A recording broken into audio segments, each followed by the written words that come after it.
Hey everybody, welcome to Indie Corner TV. I'm your host, Jonathan Moody, and I'm here with Jake the Snake Roberts. All right, and basically you're here at Tidewater Comic Con. What are you promoting right now? The movie, of course. The resurrection of Jake the Snake Roberts has really went well and been received greatly, man. Just really positive energy coming off of it. So that's what we wanted, and we got it.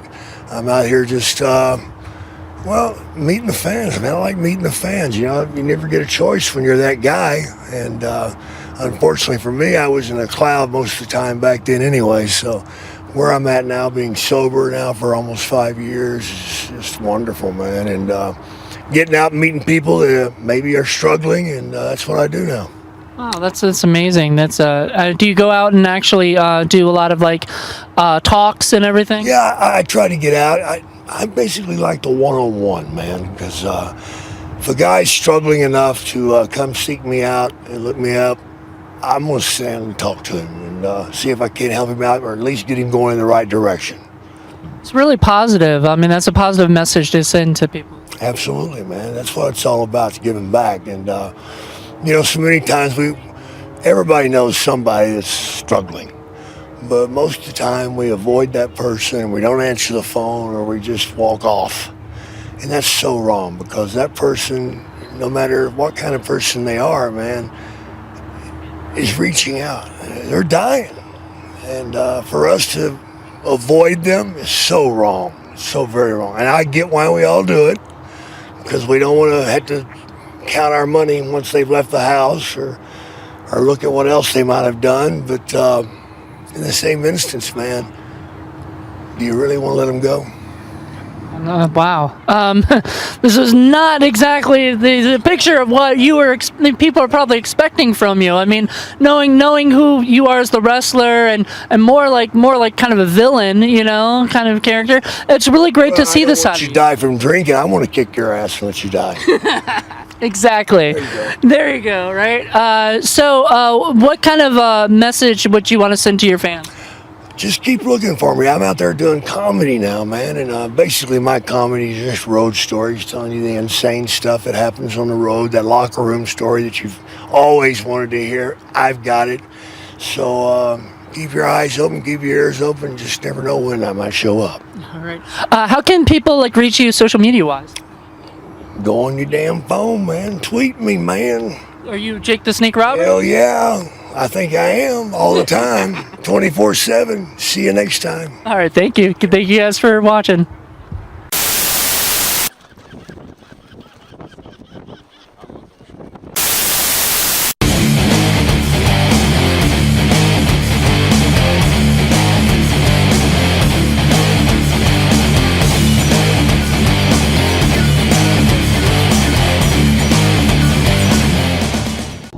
Definitely hooked in the sun. Holy shit. Caught myself my first pike, man.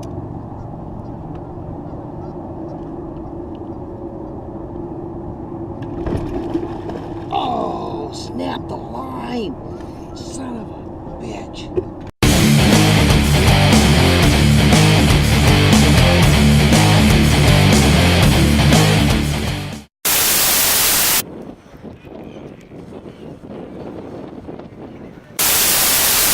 Hello everyone, I am Trans Glitter. And I'm Kiki Glitter. And we are the Glitter Sisters. And you are watching the Creeper Files. If you want to get a little bit more into the Creeper Files, follow us on Facebook at the Creeper Files on Facebook. So what's today's episode about, you might be asking? Creeper tactics. We've seen them all, from the usual to, some creative ones. So keep watching. We're going to share a couple with you.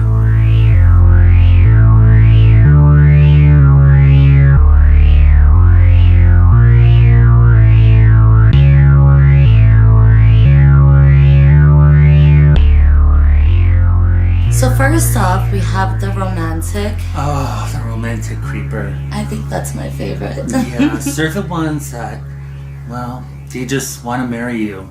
Right from the third text. Hello, how are you? I want to marry you. Or hello, how are you? Are you married? Even if you're like, yes, I still Not a want to marry problem. you. Not a problem. Just keep it going. And then sometimes they'll add little romantic little pictures like this, where, yeah, it's kind of like a love card, a love note, if you will, to help express really Like Valentine's Day every month. exactly, every week, every day. Every day. But then there's the oops tactic. This is one of my favorite ones, where they'll send a dick pic and they'll share it with you. And then they're like, Oops. I didn't mean that. I meant And they'll share baby. a picture of their puppy, their cat, or them just smiling in a sweater, all innocent. I love it. Yeah, that one's really fun. Exactly. But really all we see is, wow, this guy has a heart on for puppies. That's all we get out of it. It doesn't work. Ooh, that one's a good one. So we have the blunt tactic, which is pretty much, hey, let's skip dinner, let's fuck online right now on Exactly. Facebook Messenger. Or this is for you. Aww, and wrapped in a bow. Yeah, and For you. exactly. Which we do have to say, just as a little side note.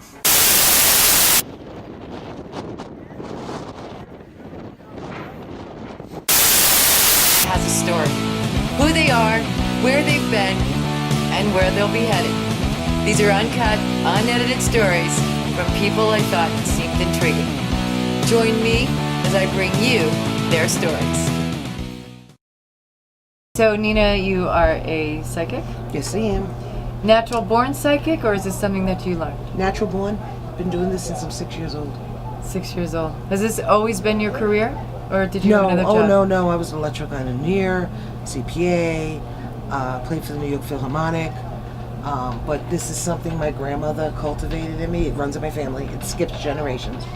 So when I found out I was going to get laid off from a job, I said I want to open up a shop. And I was going to open up just a metaphysical shop, which I did, and doing readings in the back.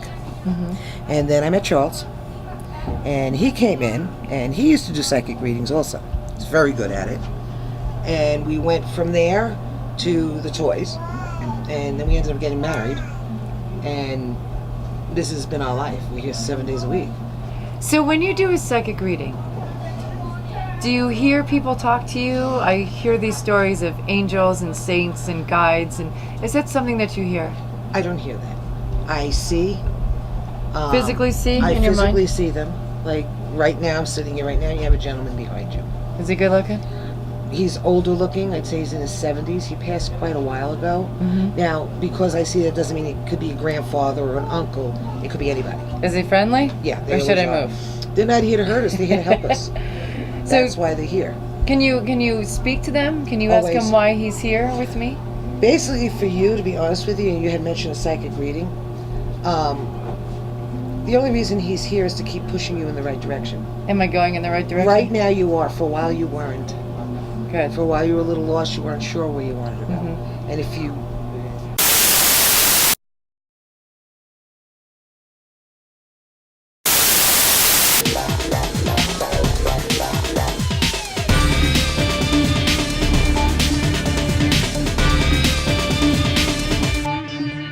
Welcome to How Not to Be an Asshole with Emma B. Today we're talking about political correctness.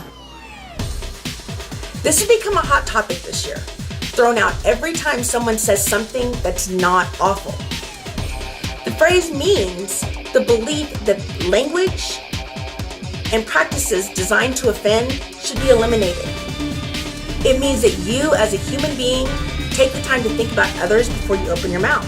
It means not being a giant dick who just word vomits every offensive thing you can think of all at once. It means not saying things for the sake of being offensive. It means not being a raging asshole. Being politically correct is not an insult, regardless of what you've been led to believe. Political correctness really is just another word for being nice, for showing compassion, We're not purposely doing or saying things to cause someone harm. Denying the meaning doesn't change the meaning, no matter what Trump tells you.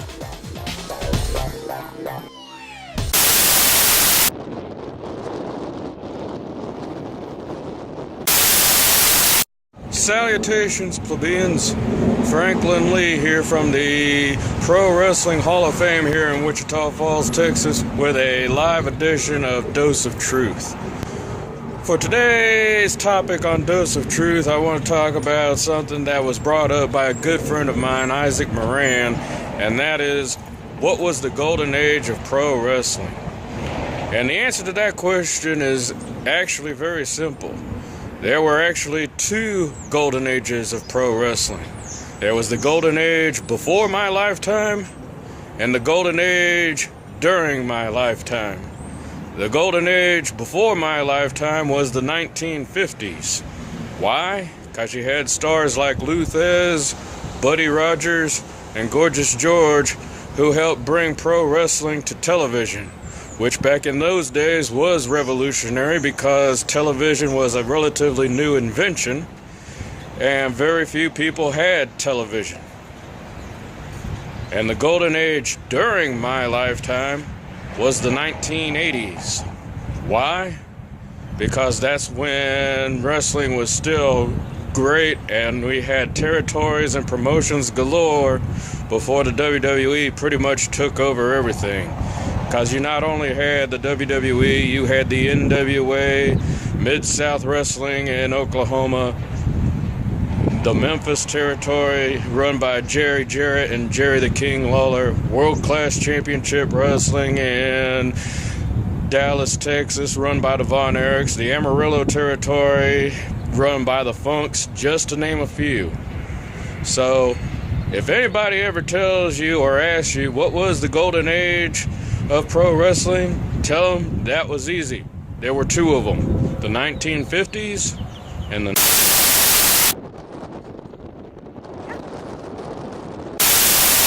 Hates his life, he's a complicated dog. He's Mr. Crackles. Ah, fuck.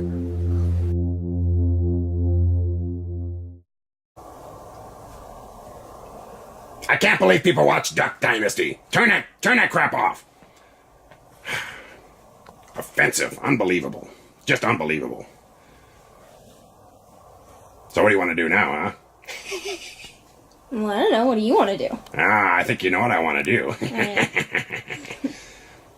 You know what I really want to do? What? I want to get kinky. Yeah, that's right. I want to get really kinky, naughty, dirty. But I don't think you can handle it. Oh, is that so? Yeah. I mean, I want to get into some rough stuff. I think we can do that. Chips, dips, chain whips. Oh. I don't think you know what you're getting into, little girl. Fuck yeah! You like that, you little bitch? You're in for a long night, motherfucker! What's the safe word? Wrong! You're about to get stuffed, duck!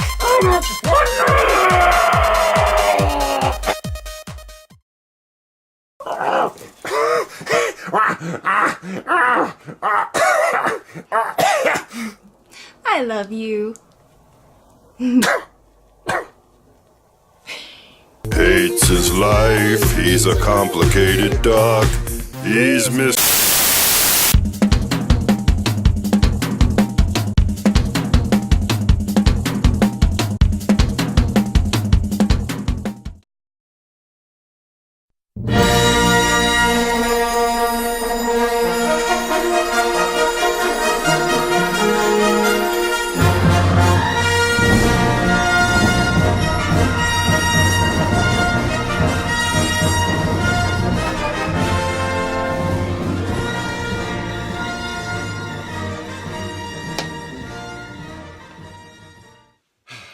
Hello, and welcome to volume something or other of edition, I can't remember which, to season, I believe 3.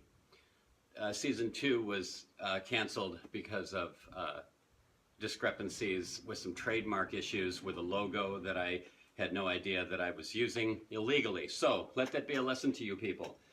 I clearly have absolutely no idea what I'm talking about.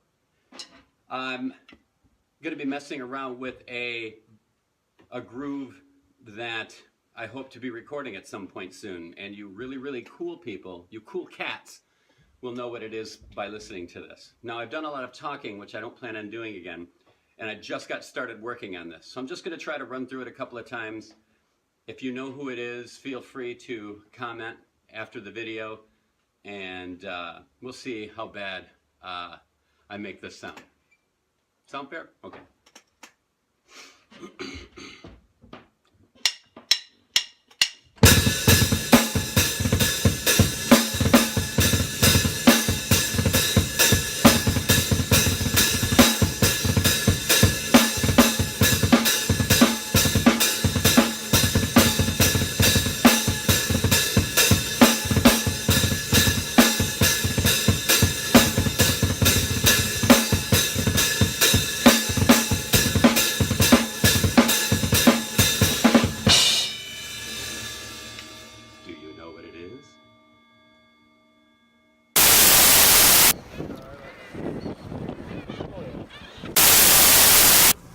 About real estate, some men don't get that they're about the size of, well, a mansion in Texas.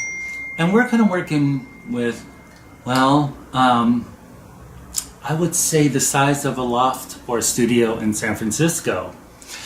Not gonna work. No. It just won't. It just won't work. So if you think about the blunt tactic, just keep that in mind. They might not have the real estate to do that. Oh, the Lord tactic. Hallelujah. Yes, I get a few of those where it's destiny. The Lord has brought you together. Exactly. Or I want to fuck you so bad so I can save you. Yeah. Religiously. Yeah. Not my no. And then, of course, they do the non-stop dick pics. Maybe a presentation or a collage. Kind of like a keynote of dick pics. Yeah, it's amazing. We just had Dick Pic Monday. Yes, Dick Pic Monday, where I just one after another. Yeah, it was just like everybody. Amazing. Like, we got this one. And this one. And this one. Not so impressive. Oh, oops. Yes, I know. And then, of course, there's always this one. Yeah. But we treat them all equally. We see all presentations and keynotes of dick pics equal. We are an equal opportunity creepy. We do. Yeah. Exactly. So I hope this sheds some light on the tactics. If you're a creeper, try some. See how well it doesn't work. And if you do get creeped, well, you have some vocabulary to explain to your friends exactly how they're doing it. And share your stories on Always. the Creeper Files. If you have a tactic that you use or that you've received, please post them on Facebook, the Creeper Files. We'd love to read that. We want to expand our knowledge and help the Creeper community. Creeper support group. Exactly. So until next time, creeping it real.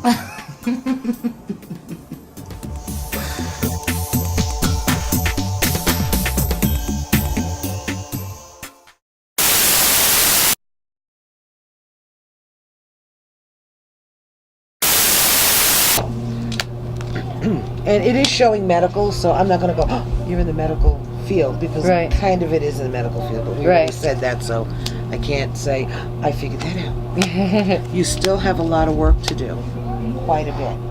Okay, just to get to where you want to be. Okay, once you get there, you're going to be surprised how everything, and it's funny because you'll feel it here, and it'll, like, there it is. Okay, so it'll stop going. Like I said, still a lot of work to do. but I think it's going to come very naturally. I don't think you're going to have a problem with it at all. Okay. There is a move. I'm trying to figure out East Coast to West Coast, but it's just not the same. I'm going to take my own leap of faith. I'm going to say East Coast. Okay. I don't know why, but I just feel it's East Coast because I see the water to the right, so I'm going to say East Coast. I'm probably wrong on it, but I don't know. But everything will flow nice and easily for you. Okay. It's a good building structure. It'll build up. You're going to be a very happy camper. Yeah? You're going to have a very happy camper. I'll make lots of money? Your second half of this year, which starts June 1st, right, is going to be phenomenal. It's all good. Absolutely phenomenal. Career, love, money. Love, well, happiness. Okay. Okay, I hate to say money because everybody's different. Right. But remember, first you have to have happiness, and that's a state of mind. You're the only one that can give it to you. Right. But you'll have someone to make you happy. I think that's. You see any relationship or anything?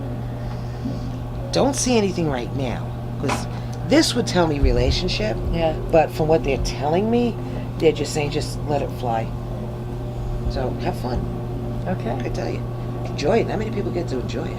Very good. Well, know they're going to enjoy it. Right. Well, now I know. Well, thank you so much. You're welcome. Thank you, and it was so nice meeting you and sharing your story You too. with us. So.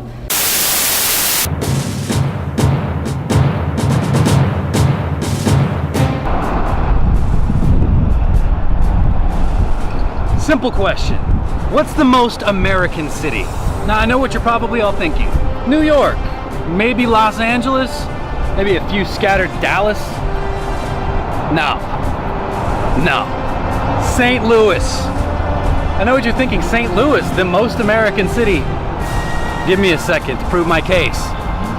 St. Louis is the cultural heart of the United States. At the confluence of the Illinois, Missouri, and Mississippi rivers, this city has been the site for the mixing of cultures and tastes, and the home of the creation of some of the most American tastes and sounds that you can think of. This city is the home of Dr. Pepper and 7-Up, the independent bottlers of America. This city is the home to Budweiser, the king of beers and the most American drink, if I'm not mistaken. This city's the gateway to the West. Just north of here is where Lewis and Clark took off on their historic trek to the Pacific coast.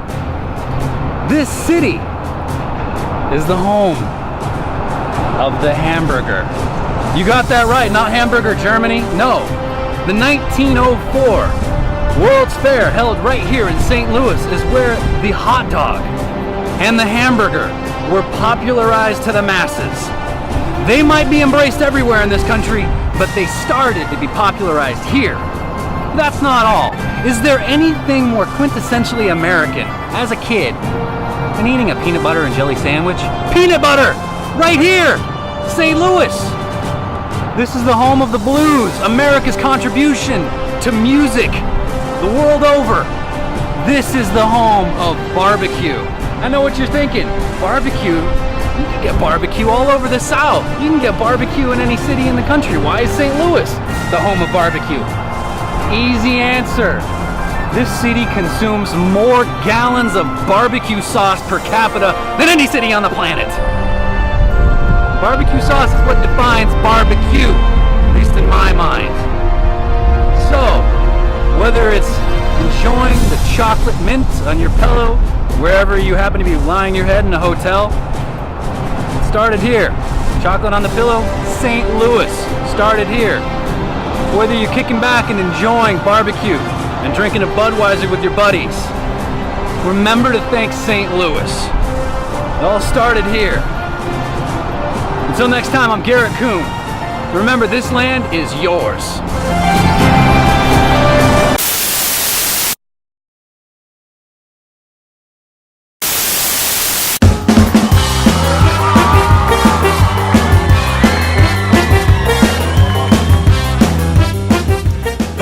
And welcome to another edition of What's in My Mouth, the game show where you have to guess what I put in your mouth. I'm here with my lovely assistant, as always, Gigi. Say hello to the fans. Ever so happy to be here. We're here with our contestant, a young, strapping lad. Please welcome BZB. BZ, how are we today? Well, I'm in green and I can't see. Well, that's nice to know. Anyway, we're gonna go ahead and get started with round 1. Are you ready for whatever I put in your mouth, Beezy? No. Okay, well, we're gonna go ahead and get started anyway. Okay, let's go ahead and get started with round 1. Gigi, you look lovely as always. Did I tell you that already? Okay, let's go ahead and start with round 1. Beezy, go ahead and open wide. Can I hit on her? That's my job. No! Alrighty, Beezy, here it comes. This one's good. Do we have any guesses as to what this might be? You do have 30 seconds. Chocolate milk. Chocolate milk is correct. Congratulations, Beezy. You've won round 1. We're gonna go ahead and move on. All right, folks, now time for round 2. Gigi, if you will. Alrighty, Beezy, with anticipation, open your mouth.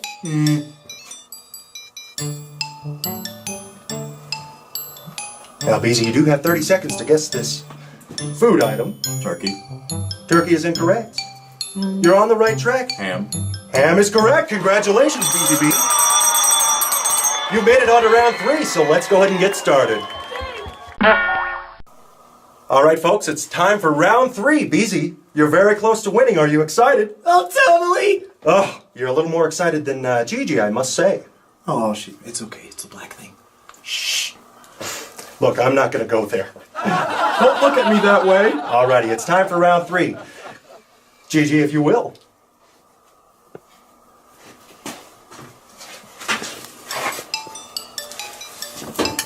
Alrighty, Beezy, open wide.